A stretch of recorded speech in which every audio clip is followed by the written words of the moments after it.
പരിപാടികളോട് ഞാനൊക്കെ അതാണ് ചെയ്യുന്നത്. ഒന്നും ഇവിടെ തന്നെ ഗ്രൗണ്ടിൽ ഇറങ്ങി പ്രവർത്തിക്കുന്നില്ല. ഒരു പരിധി വരെയൊക്കെ ലത്തീഫും അതാണ് ചെയ്യുന്നത്. പക്ഷേ ഇവിടെ ഇറങ്ങി പ്രവർത്തിക്കുന്ന ആൾക്കാരാണ് വേണ്ടത്. അതാണ് അസീമിന്റെ കൂടെ ഏറ്റവും നന്നായിട്ട് ഹസ്കർ കഴിഞ്ഞ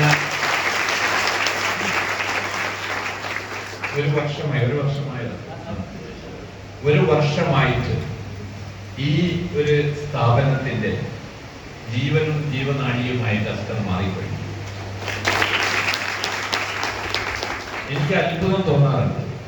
ദിവസം പ്രതി ഇവിടെ നടക്കുന്ന ഏറ്റവും ചുരുങ്ങിയത് 2-3 പ്രവർത്തനങ്ങളുടെ പോസ്റ്റ് അസ്കർ മൈൽസിന്റെ ഞങ്ങളുടെ ഒരു വാട്സാപ്പ് ഗ്രൂപ്പ് ഉണ്ട്, അതിൽ പോസ്റ്റ് ചെയ്യുമ്പോഴും ഇതെങ്ങനെ സാധിക്കുന്നു ഇത്രയധികം പ്രവർത്തനങ്ങൾ നടത്താൻ ഒരു വ്യക്തിക്ക് എന്ന് ഞാൻ പലപ്പോഴും അത്ഭുതപ്പെട്ടിട്ടുണ്ട്. കാരണം ഒരേ സമയത്ത് പല കാര്യങ്ങൾ നമ്മൾ വെയറിംഗ് ഡിഫറെന്റ് ഹാറ്റ്സ്, ഇവിടൊക്കെ ഈ ഹാറ്റ് ഇട്ടിട്ടുള്ള കുറെ ഷീറോക്കാരെ കാണുന്നുണ്ട്.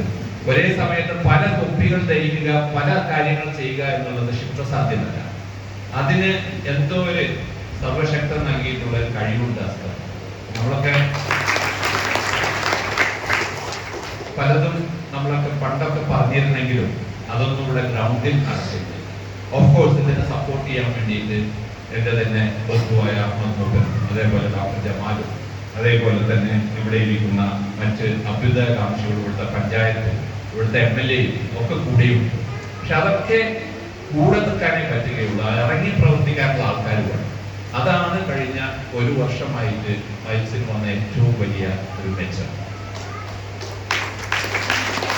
അതിന്റെ ഒരു ഭാഗമായിട്ടാണ് നിങ്ങളെല്ലാവരും ഇവിടെ ഇരിക്കുന്നത്.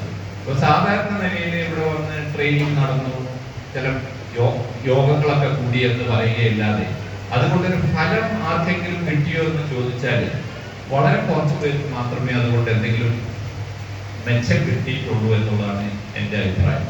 കാരണം കോഴ്സൊക്കെ കേൾക്കുമ്പോൾ ഇല്ലെങ്കിൽ ആരെങ്കിലുമൊക്കെ പ്രസംഗിച്ചു കഴിഞ്ഞാൽ നമുക്ക് തൽക്കാലം ഒരു ആവേശമൊക്കെ തോന്നും. അപ്പൊ ഒരു മോട്ടിവേഷണൽ സ്പീച്ച്, അതാരെയും വന്നിട്ട് കുറേ സംസാരിക്കുന്നു, അത് കേൾക്കുമ്പോൾ നമുക്ക് ഒരു ഉഷാറൊക്കെ കിട്ടും, ഇത് പോയി ചെയ്യണമെന്നൊക്കെ തോന്നും. അത് ഒരു ദിവസം കഴിഞ്ഞാൽ കുറച്ച് കുറയും, 2 ദിവസം കഴിഞ്ഞാൽ അതിലും കുറയും, ഒരാഴ്ച കഴിയുമ്പോഴേക്കും ഏകദേശം നമ്മളതിനെ കുറിച്ചൊക്കെ മറക്കും, ഒരു മാസം കഴിഞ്ഞാൽ ഒരു കാര്യം നമുക്ക് ഓർമ്മ ഉണ്ടാവും. അതാണ് പൊതുവെ നടന്നിരുന്നത്. ഇതല്ല, വളരെ ചിട്ടയിൽ പല കോഴ്സുകളും പ്ലാൻ ചെയ്തുകൊണ്ട്, ഉദാഹരണത്തിന് ഇവിടെ നടക്കുന്ന ഈ ഒരു ഷീ ഹീറോ കോഴ്സ്,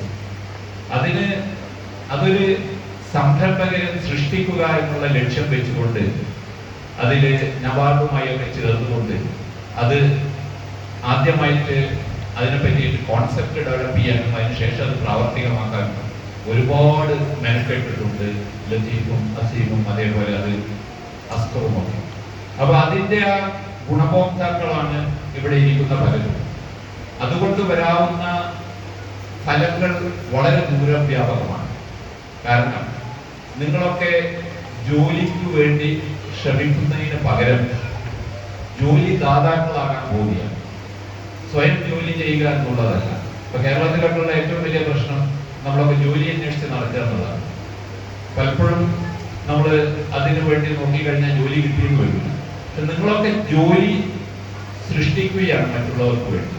നിങ്ങൾ എന്തെങ്കിലും ഒരു കാര്യം ചെയ്യുമ്പോൾ അതൊരു ഭക്ഷണം പാകം ചെയ്ത് അത് ചില സ്ഥലങ്ങളിൽ എത്തിച്ചുകൊണ്ട് അതിനു വേണ്ടി ഒരു വിപണി കണ്ടെത്തുക എന്നുള്ളതിൽ നിങ്ങളുടെ കൂടെ 4, 5, 10 പേര്, ഒരു സമയത്ത് ചിലപ്പോൾ 100, 1000 പേര് ഒരു പക്ഷെ ഉണ്ടാകാവുന്ന വലിയൊരു സ്ഥാപനമായിട്ട് തന്നെ അത് വളരാം. കേരളത്തിൽ അതിന് അത്രയും സാധ്യതകളുണ്ട്. അപ്പൊ അത്തരം കാര്യങ്ങളൊക്കെ പ്ലാൻ ചെയ്തുകൊണ്ട് നടത്തുവാനുള്ള വളരെ ദീർഘദൃഷ്ടിയുള്ള ഒരു കാര്യമാണ് കഴിഞ്ഞ കുറച്ചു കാലമായിട്ട് ഇവിടെ അവർ ചെയ്തുകൊണ്ടിരിക്കുന്നത്. അതേപോലെ തന്നെ GDA കോഴ്സ് എന്ന് പറയുന്നത് കേരളത്തില് നിങ്ങൾക്ക് അറിയുമെന്നറിയില്ല, ഇന്ത്യയിൽ 45 ലക്ഷം നഴ്സുമാരുടെ കുറവുണ്ട്. 45 ലക്ഷം നഴ്സുമാർ ഒരു വർഷം പുറത്തിറങ്ങുന്ന ഇന്ത്യയിലെ എല്ലാ കോളേജുകളിൽ നിന്നും കൂടി 1,15,000 പേരാണ് പുറത്തിറങ്ങുന്നത്. അപ്പോൾ ഒരു കാലത്തും നമുക്ക് ഫിൽ ചെയ്യാൻ പറ്റില്ല ഈ നഴ്സുമാരുടെ 4.5 വർഷമൊക്കെ ജോലി ചെയ്യുന്ന നഴ്സുമാരുടെ ആ ഒരു കുറവ്. അപ്പൊ അതിനുള്ള ഒരു പരിഹാരം എന്ന നിലയിലാണ് ഈ ഒരു GDA course general duty assistant എന്ന ഈ ഒരു കോഴ്സ് മിംസിലും അതേപോലെ ആസ്റ്റിന്റെ മറ്റൊരു സ്ഥാപനങ്ങളിലും ഒക്കെ വിഭാവനം ചെയ്തു. അപ്പോൾ ഈ നഴ്സുമാർ ചെയ്യുന്ന പല പ്രവൃത്തികളും അത് ശരിക്കും നഴ്സുമാര് ക്വാളിഫൈഡ് ആയിട്ട് 4.5 കൊല്ലം പഠിച്ച് ഈ ഒരു വ്യക്തിയുടെ ശരീരത്തിൽ അനാട്ടമിയും ഫിസിയോളജിയും ഒക്കെ മനസ്സിലാക്കി ചെയ്യേണ്ടതല്ല. അത് ചെയ്യേണ്ടപ്പോൾ ഒരു ഇഞ്ചക്ഷൻ കൊടുക്കുകയാണ്, അപ്പോൾ ഒരു വേറെ എന്തെങ്കിലും ഒരു മരുന്ന് കൊടുക്കുകയാണ്, ഓപ്പറേഷൻ തിയേറ്ററിൽ അല്ലെങ്കിൽ ICUയിലൊക്കെ അതൊക്കെ ചെയ്യാം. അല്ലാത്ത നിലയിൽ ചെയ്യുന്ന ഒരുപാട് പ്രവൃത്തികൾ, നഴ്സുമാർ ചെയ്യുന്ന പ്രവൃത്തികൾ അല്ലാത്ത ആൾക്കാർക്ക് ചെയ്യാൻ പറ്റും. 30% നഴ്സിംഗ് ജോബ്സ് ബാക്കിയുള്ള ആൾക്കാർക്ക് ചെയ്യാൻ പറ്റുന്നത് ഒരു തിരിച്ചറിവാണ്. അതിന്റെ ബേസിലാണ് ഈ ഒരു ജനറൽ ഡ്യൂട്ടി അസിസ്റ്റന്റ് ഹോസ്പിറ്റൽസ് നമ്മൾ വിഭാവനം ചെയ്തത്, അതിപ്പോൾ പ്രാവർത്തികമാക്കിയത്. അതിന്റെ ഭാഗമായിട്ട് ഒരുപാട് പേര് ചേർന്നിട്ടുണ്ട്. ഇനിയും ഒരുപാട് പേര് ചേരാനിരിക്കുന്നുണ്ട്. ഏറ്റവും ജോലി സാധ്യതയുള്ള ഒരു ഫീൽഡാണ് നഴ്സിംഗ്. അതിന്റെ ഭാഗമാണ് ജനറൽ ഡ്യൂട്ടി അസിസ്റ്റന്റ്. ഇവരൊക്കെ അടുത്ത കുറച്ച് കാലം കൊണ്ട് ഒരു 6 മാസം, 1 കൊല്ലം, 2 കൊല്ലമൊക്കെ ആശുപത്രികളിൽ നിന്ന് കഴിഞ്ഞാൽ വലിയൊരു സപ്പോർട്ടായിരിക്കും അത് ആശുപത്രികൾ. അപ്പോൾ ആ നിലയിൽ നാം കാണുന്ന ഏറ്റവും വലിയ ജോലി സാധ്യതയുള്ള, അതിന് പോകാൻ തയ്യാറായിട്ടുള്ള നമ്മളുടെ കുട്ടികൾക്ക് അതിന്റെ കൂടെ തന്നെ ഒരു നോബൽ പ്രൊഫഷനാണ് മെഡിക്കൽ കെയർ എന്ന് പറഞ്ഞു കഴിഞ്ഞാൽ. അത് ഡോക്ടറായാലും നഴ്സായാലും GDA ആയാലും അവർ ചെയ്യുന്നത് ജീവൻ രക്ഷിക്കുക എന്നുള്ളതാണ്. അപ്പൊ അവരുടെ ആ ഒരു പ്രവർത്തനത്തിന് വളരെ ഒരു നൊബിലിറ്റി ഉണ്ട്. അതിന്റെ ഒരു ഭാഗമാകുകയാണ് നിങ്ങൾ.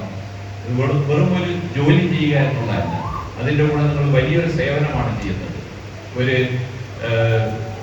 ഒരു ശരിക്കും നോക്കിക്കഴിഞ്ഞു കഴിഞ്ഞാൽ ഒരു നഴ്സോ ഡോക്ടറോ ചെയ്യുന്നത് പോലെ തന്നെയുള്ള ഒരു ജോലിയാണ് നമ്മൾ ചെയ്യുന്നത്. അതിനെ ഞാൻ നിങ്ങളെ അഭിനന്ദിക്കുന്നു. ഇനിയും എത്രയോ പേര് ഈ രംഗത്ത് വരുമെന്ന് എനിക്ക് ഉറപ്പുണ്ട്. ഇപ്പോൾ തന്നെ മിംസിന്റെ പല സ്ഥലത്തും മാസ്റ്ററിന്റെ പല സ്ഥലത്തും ഈ കോഴ്സ് നടക്കുന്നുണ്ട്. ഇത് ഇവിടെ കൊണ്ട് അവസാനിക്കുക എന്നുള്ളതും എനിക്ക് തോന്നുന്നില്ല. കാരണം വിദേശ രാജ്യങ്ങളിലൊക്കെ ഇപ്പോൾ ട്രെയിനിങ് കിട്ടിയിട്ടുള്ള ആൾക്കാർക്ക് ഇനി അവർ നഴ്സസ് അല്ലെങ്കിലും തന്നെ അവർക്കൊക്കെ സാധ്യതകൾ വന്നുകൊണ്ടിരിക്കുകയാണ്. കാരണം ലോകത്തൊട്ടാകെ തന്നെ നഴ്സുമാരുടെയും നഴ്സിംഗ് അസിസ്റ്റന്റുമാരുടെയും കുറവുണ്ട്. അപ്പൊ ഇവിടെ പഠിച്ചു കഴിഞ്ഞാൽ ഒരു 5 or 10 വർഷം കഴിഞ്ഞാൽ, അല്ലെങ്കിൽ 4 or 5 വർഷം കഴിഞ്ഞാൽ നിങ്ങൾക്കൊക്കെ പുറത്തു പോകാൻ സാധ്യതയുള്ള ഒരു സാഹചര്യം തന്നെ ഉണ്ടാകും എന്നുള്ളത് എനിക്ക് ഉറപ്പാണ്. പിന്നെ ഇവിടെ ഉള്ളത് ചില സ്റ്റെപ്സ് വിദ്യാർത്ഥികളുടെ അവരുടെ രക്ഷിതാക്കളാണ്. അപ്പോ ഞങ്ങൾ പണ്ടൊരു പരിപാടി നടത്തിയിരുന്നു, കാറ്റ്സ് ദ യങ് എന്ന് പറഞ്ഞത്. അതായത് കുട്ടികളെ വളരെ തുടക്കത്തിൽ തന്നെ കണ്ടുപിടിച്ചുകൊണ്ട് അവർക്ക് വേണ്ടിയിട്ടുള്ള ട്രെയിനിങ് കൊടുക്കുക. ഏറ്റവും കൂടുതൽ ബുദ്ധിശക്തിയുള്ള, ഏറ്റവും ക്ലാസ്സിൽ ഉയർന്നു നിൽക്കുന്ന കുട്ടികൾക്ക് വേണ്ടിയിട്ടായിരുന്നു ആ ഒരു പരിപാടി നടത്തിയിരുന്നത്. അതിൽ ചില മെച്ചങ്ങളൊക്കെ കിട്ടിയിട്ടുണ്ട്. പക്ഷെ അവരൊക്കെ നമ്മൾ ഹെൽപ്പ് ചെയ്യാതെ തന്നെ അവർ വരുന്ന സാഹചര്യവും അതേപോലെ തന്നെ അവരുടെ കഴിവുമൊക്കെ ഓൾറെഡി ആ ഒരു ലെവലിലാണ്. നമുക്ക് ചെയ്യാൻ പറ്റുന്നത് വളരെ കുറവായി. അതിന്റെ ചില മെച്ചമൊക്കെ കിട്ടിയിട്ടുണ്ടെങ്കിലും അതിനുശേഷം നമ്മൾ ആലോചിച്ചുണ്ടാക്കിയ അസ്ത്രമൊക്കെ ഉണ്ടാക്കിയ ഒരു കോഴ്സാണ് ഈ സ്റ്റെപ്സ്. അപ്പൊ ഇതിൽ കിട്ടുന്ന ആ ഒരു തണലിൽ അത് അത്ര ഉയർന്ന രീതിയിലല്ലാതെ ക്ലാസ്സുകളിൽ നിൽക്കുന്ന, പഠിക്കാൻ ചില കാരണങ്ങളാലൊക്കെ പ്രശ്നങ്ങൾ ഉണ്ടാകുന്ന ആ ഒരു ഹയസ്റ്റ് ലെവലിലോട്ട് പോകാത്ത കുട്ടികളെ സപ്പോർട്ട് ചെയ്യുക എന്നുള്ളതാണ്. അതിന്റെ ഭാഗമായിട്ട് അത് വെറും ഈ ഒരു സ്ഥാപനത്തിൽ മാത്രം ചെയ്യാൻ പറ്റില്ല. ഓരോരോ രക്ഷിതാവിന്റെയും അവരുടെ കൂടി സഹകരണത്തോടു കൂടി മാത്രമേ ഇത് നടക്കുകയുള്ളൂ. അതിന് നിങ്ങളൊക്കെ ഒരുപാട് സഹകരിക്കുന്നുണ്ട്. നിങ്ങളെ എല്ലാവരെയും അതിനു വേണ്ടി ഞാൻ അഭിനന്ദിക്കുന്നു. കൂടുതൽ ദീർഘിപ്പിക്കുന്നില്ല. വലിയൊരു സ്വപ്നമാണ് ഞങ്ങൾക്കുള്ളത്. ഈ സ്ഥാപനം ഇത് വെറും കൽപ്പകഞ്ചേരിയിൽ ഒതുങ്ങി നിൽക്കാൻ പാടില്ല. ഇത് കൽപ്പകഞ്ചേരിയുടെ ഒരു പരിധിയിൽ നിന്നിപ്പോൾ പുറത്തോട്ട് പോയിട്ടുണ്ട്. പല സ്ഥലങ്ങളിൽ നിന്നും ഇതിൽ ഉള്ള കോഴ്സുകൾ ചെയ്യാനും ഇവിടെ വന്ന് പല കാര്യങ്ങളും കാണാനും ഉള്ള ഒരു താല്പര്യം പലരും പ്രകടിപ്പിക്കുന്നുണ്ട്. അടുത്ത കുറച്ച് കാലം കൊണ്ട് ഇതിന്റെ പ്രശസ്തിയും ഇതിന്റെ പ്രവർത്തനവും മറ്റ് പഞ്ചായത്തുകളിലേക്ക് അതേപോലെ മറ്റ് ജില്ലകളിലേക്ക് തന്നെ ഇത് വ്യാപിക്കും എന്നുള്ളത് എനിക്ക് ഉറപ്പാണ്. നമുക്ക് അതിനു വേണ്ടി പ്രാർത്ഥിക്കാം. നിങ്ങൾ ഇതിന്റെ ഒരു ഭാഗമാകുന്നതിന് ഞാൻ ഒരിക്കൽ കൂടി നന്ദി അറിയിക്കുകയും ഇവിടെ ഈ ഒരു പ്രവർത്തനത്തിന് ചുക്കാൻ പിടിക്കുന്ന ഹസ്കറിനെയും അസീമിനെയും ലത്തീഫിനെയും അതേപോലെ അതിനെ സപ്പോർട്ട് ചെയ്യുന്നവരെയും ഒരിക്കൽ കൂടി നന്ദി അറിയിച്ചുകൊണ്ട് നിർത്തുന്നു. ജയ് ഹിന്ദ്.